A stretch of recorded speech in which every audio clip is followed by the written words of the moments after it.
1, 2, 3, 4. Spock talk, Spock talk, Spock talk, Spock talk. Spock talk, Spock talk, Spock talk, Spock talk.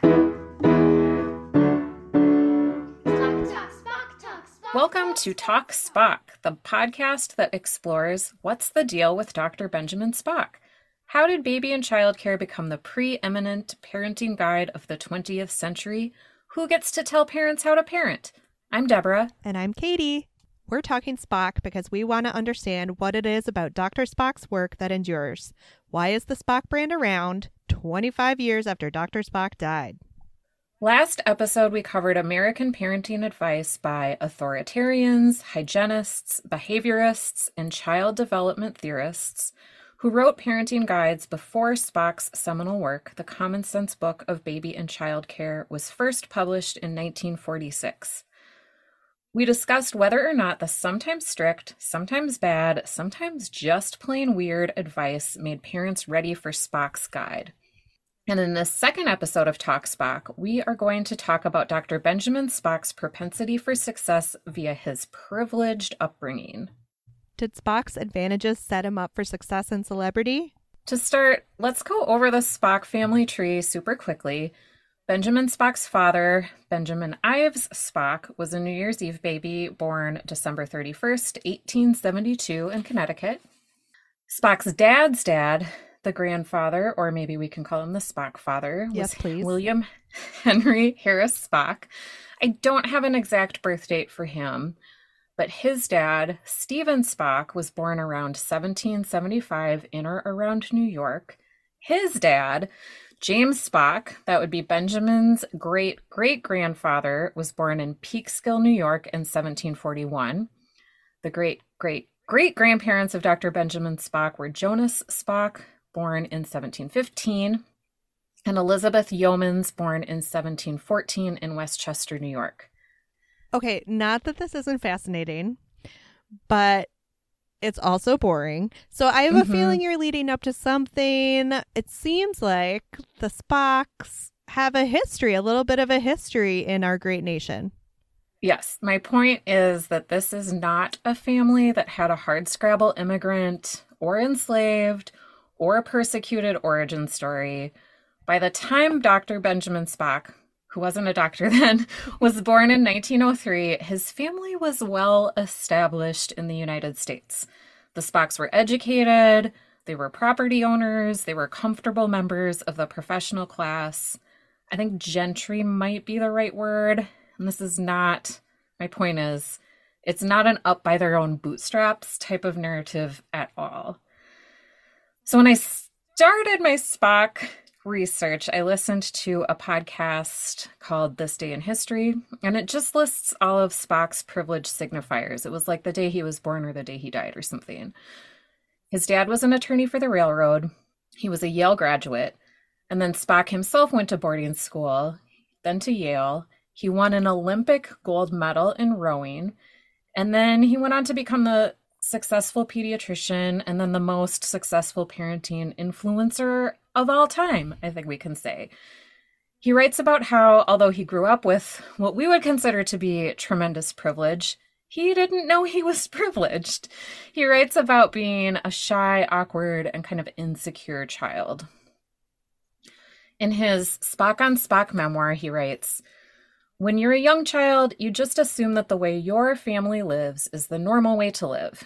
Those who live less affluently are poor, and those who are more wealthy are rich.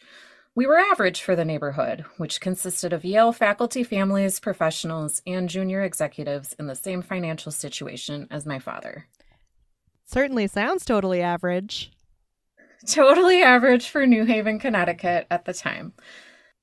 So despite this claim to living the mean, Spock had a pretty unconventional early education. Do you remember Mildred Spock, his mom? Oh, how could I forget those weird schedules and diets? Weird, but also fairly badass and confident. She was very strict when it came to education as well. She insisted that none of her children start school at age 6, as was customary for the New Haven, Connecticut upper middle class that they belonged to. She held her kids back until they were 7 years old, and Spock went to an in-home neighborhood school. Then he went to a public school for a very short time, and then his mother and some of the neighbors concocted a really unusual sounding outdoor school. So Spock, in his memoir, writes, they persuaded the Board of Education to provide a teacher, a large wooden platform, a tent, 20 desks, and 20 thick felt bags to sit in because it was unheated year-round. Mildred Spock was just a nut about fresh air. And I think even though this was pretty unconventional sounding, it proves that they were very privileged. They got this school together. They got the Board of Education to pay for it. It makes me think of contemporary charter school parents who they want the financial benefit of public school, but they want to do it all on their own terms. Yeah, exactly. So how long did he go to outdoor school? From when he was 9 to 12. Then he attended a private school, which was his favorite school, he writes, Hamden Hall, which was in a suburb of New Haven. It wasn't a boarding school. And then he went to Phillips Academy in Andover, Massachusetts at age 16. And that was the year 1919. And he writes that he wasn't homesick at all. And then he went to college at Yale in 1921 because his father had been there. And he was kind of sore about this. He had to live at home. And it sounds like he joined the crew team because the schedule made it necessary for him to live on campus and he could move out of the childhood home. Ooh, Yale. To have been an Ivy League man. Right. It's via the rowing team that he gets to go to the 1924 Olympic Games in Paris, and they win a gold medal. He writes about how his Yale rowing team won the gold medal by over 3 boat lengths, a disgraceful margin. So let's listen to a clip of Spock on enjoying that Olympic success. Well, I must say I'm pleased that you know about that episode in my youth, and I'm pleased that you bring it out.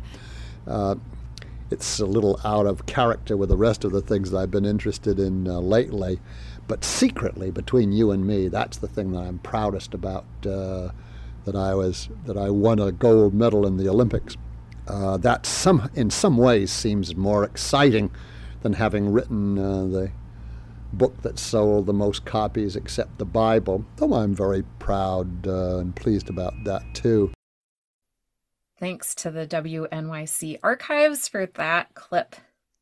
Katie, remember Skull and Bones when it was in the zeitgeist during George W. Bush's presidency? Oh boy, do I. I certainly remember that 2000 movie, The Skulls, starring a hot off the creek Joshua Jackson. We were definitely all kind of into conspiracy theories involving secret societies among America's founders at that time because, you know, we had a son of a father in the White House. And I mean, 2004 was National Treasure. And all of Dan Brown's books, like, it was just in the water at that time. Totally. What I didn't learn at that time was that there's another top secret society at Yale called Scroll and Key. And they selected Spock to be a member when he was a Yale junior, I think after he had won the Olympic gold medal. Oh, of course. Wikipedia has a good list of notable members. So I recognized some names. There's a Colgate, a Vanderbilt, a Rockefeller, a Mellon, Sergeant Shriver, Cyrus Vance, Gary Trudeau of Doonesbury cartoon fame, Stone Phillips, Fareed Zachariah, Dahlia Lithwick from Slate, and Ari Shapiro of NPR's All Things Considered.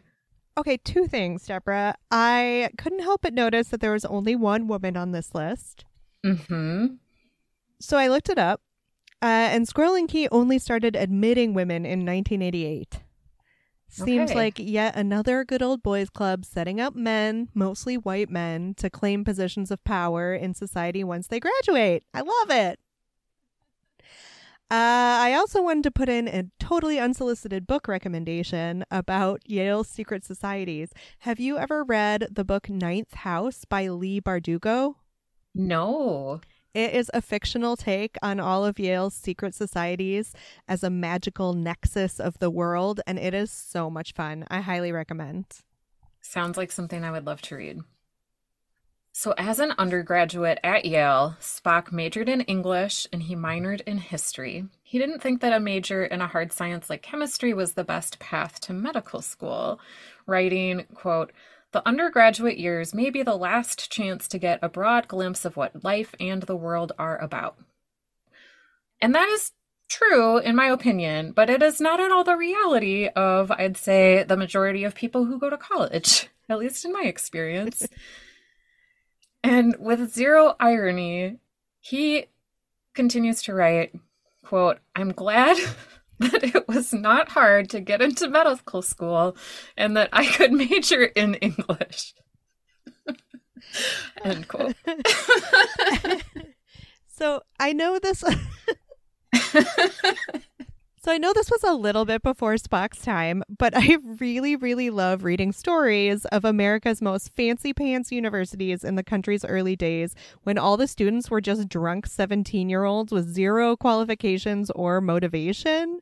They were just handed diplomas on a platter, and then their progeny are still snagging legacy spots at top universities. Well, I'm concerned that my 7-year-old's resume isn't impressive enough for eventual college admissions. And predictably, now I'm stressed out. So thanks. We're laughing because otherwise we would cry. Yeah. So Spock, in his memoir, wrote that in 1925, his GPA at Yale was a C+. And when he got admitted to Yale Medical School, it wasn't very competitive. Quote, "They were willing to take anybody who could pass the prerequisite courses and was not a reprobate." But let's take a moment to add some perspective. In 1916, 9 years before Spock started medical school, the first woman was admitted to Yale Medical School.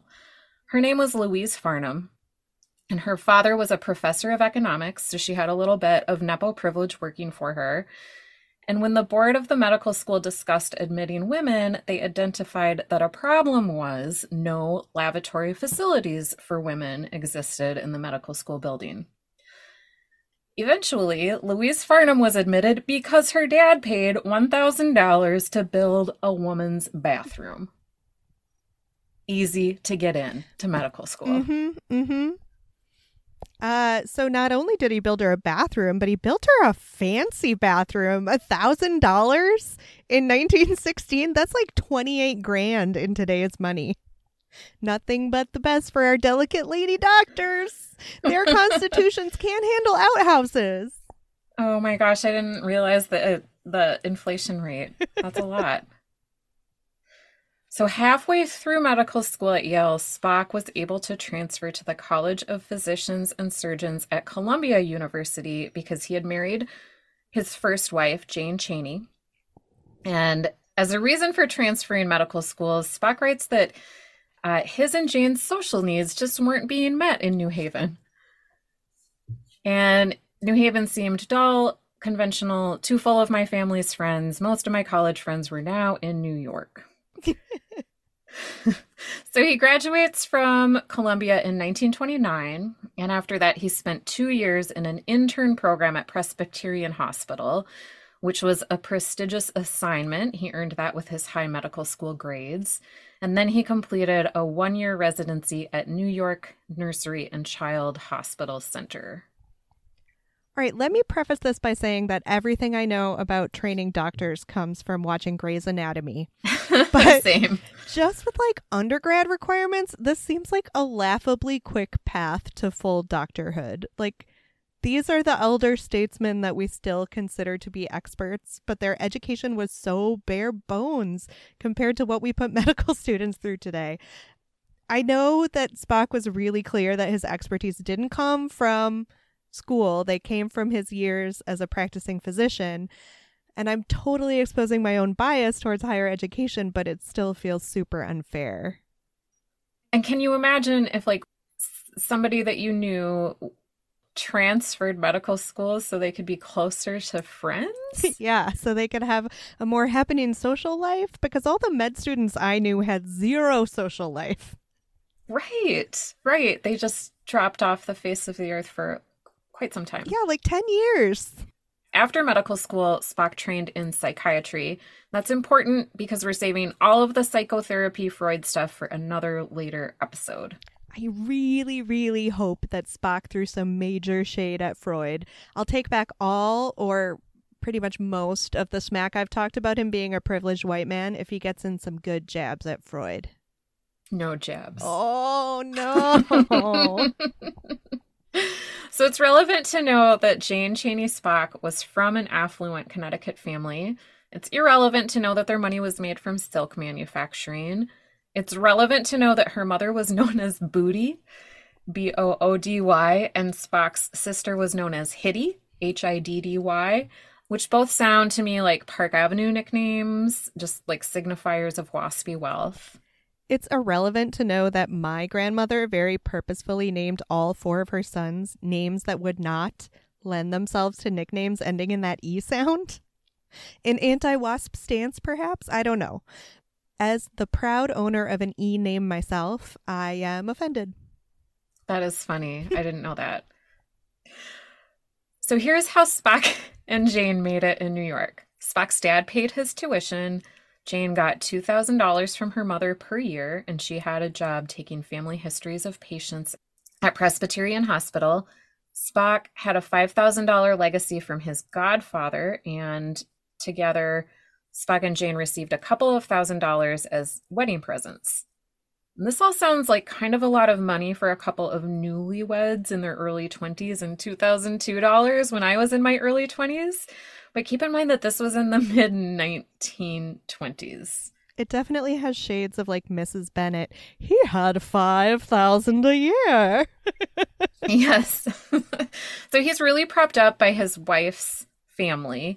And during his residency, he treated very poor patients, babies who had those intestinal problems that we talked about in last episode because their parents can't afford ice to keep their kids' milk from spoiling.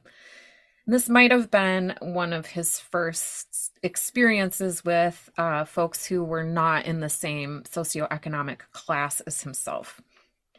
Later in life, when he wrote his autobiography, Spock seems, in retrospect, aware of his white privilege, but at the time, I don't think he spent a lot of time or energy on it. In 1933, when Spock was 30, he started a pediatric practice in New York during the Depression. This was the same year that the Spock's son Michael was born, and it was a tough time to start any kind of business. Banks were closed, couples were postponing children, parents of children were giving up the routine checkups to save money, and his small practice grew very slowly, so he spent a long time with patients, 2-hour first visits, half-hour return visits, and it took a couple of years before his income exceeded his expenses. Jane stayed home and managed all the childcare and household stuff, so Spock was free to focus on his fledgling and unprofitable medical practice. Needless to say, he's not worrying about daycare costs or daycare shortages or emergency daycare, things that families now have to worry about. I'm sorry, I just blacked out there for a minute when you said 2-hour pediatrician visits. I know! My pediatrician is like walking out the door as soon as she walks in. So toward the end of World War II, in 1944, Spock was assigned to the Navy.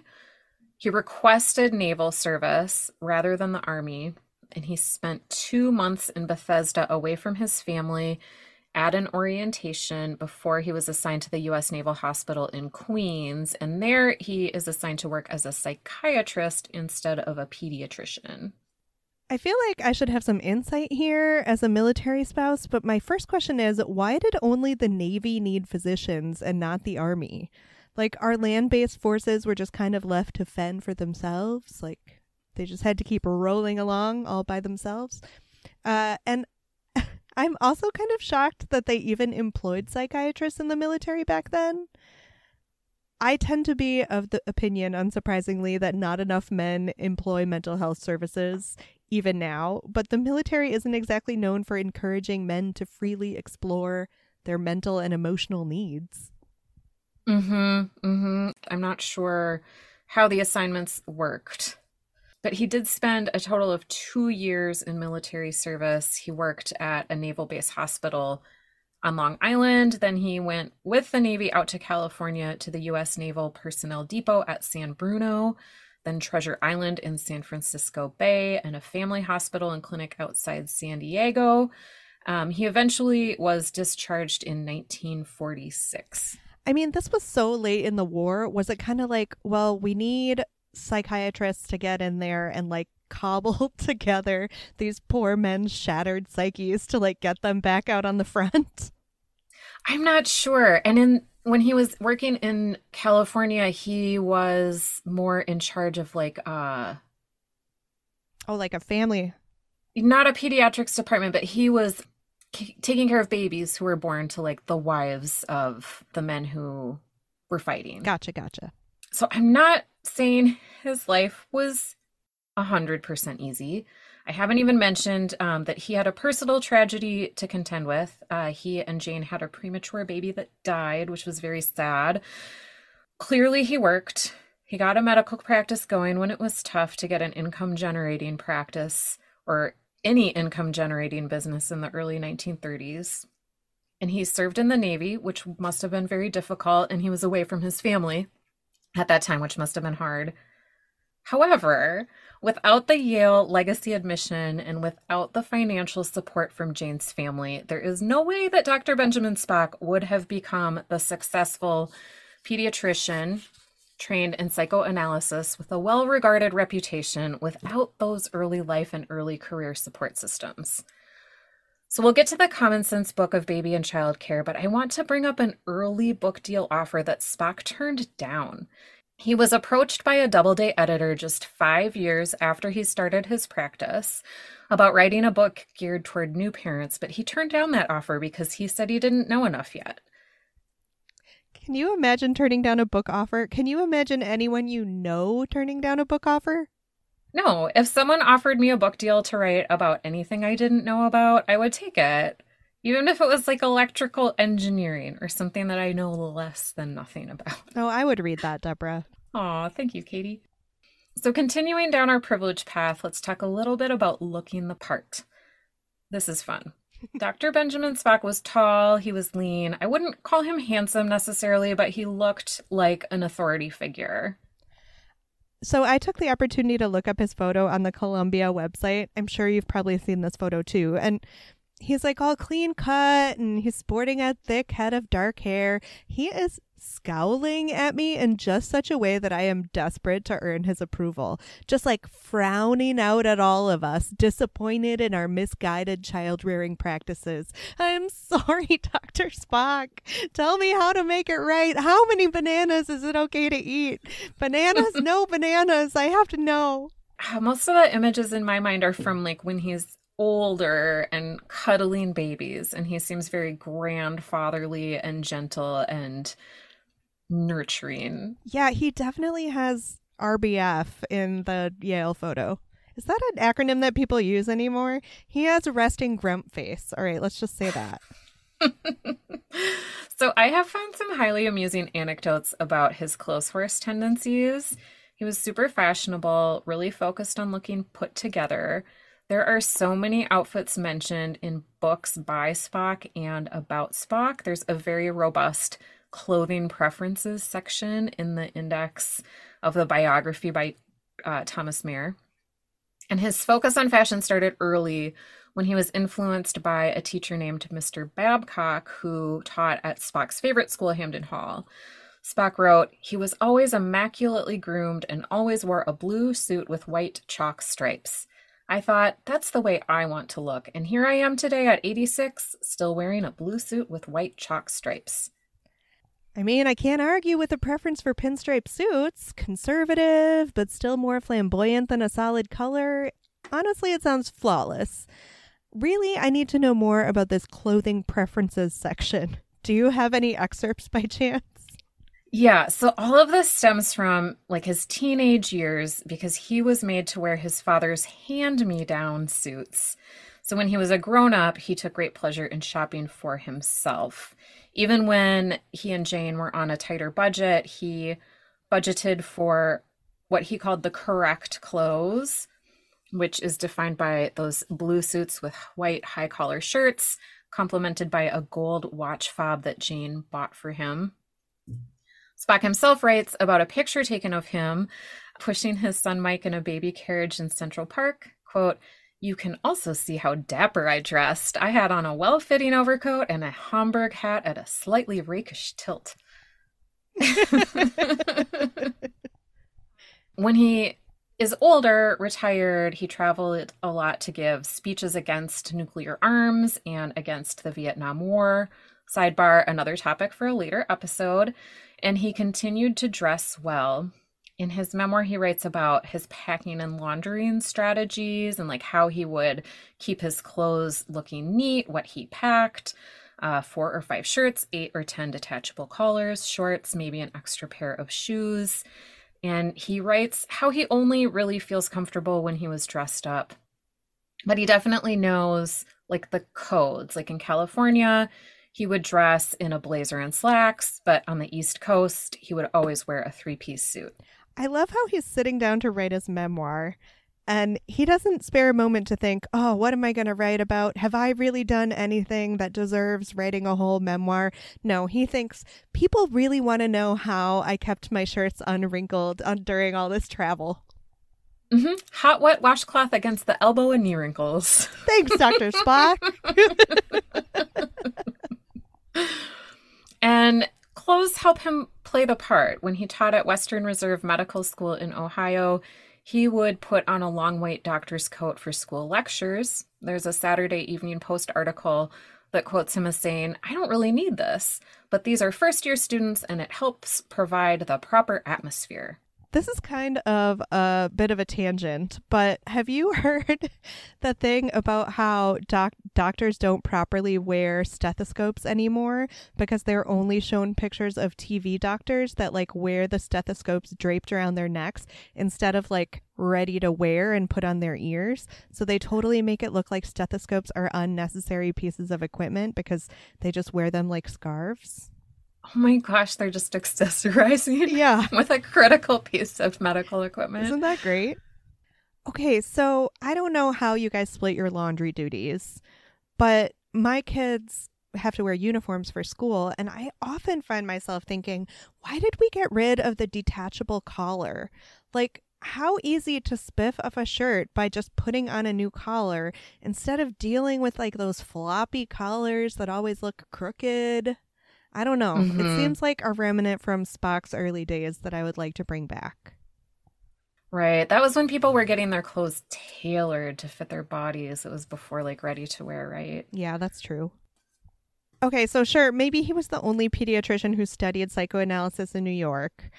But did that make him the best parenting expert, or did it just get him a book deal?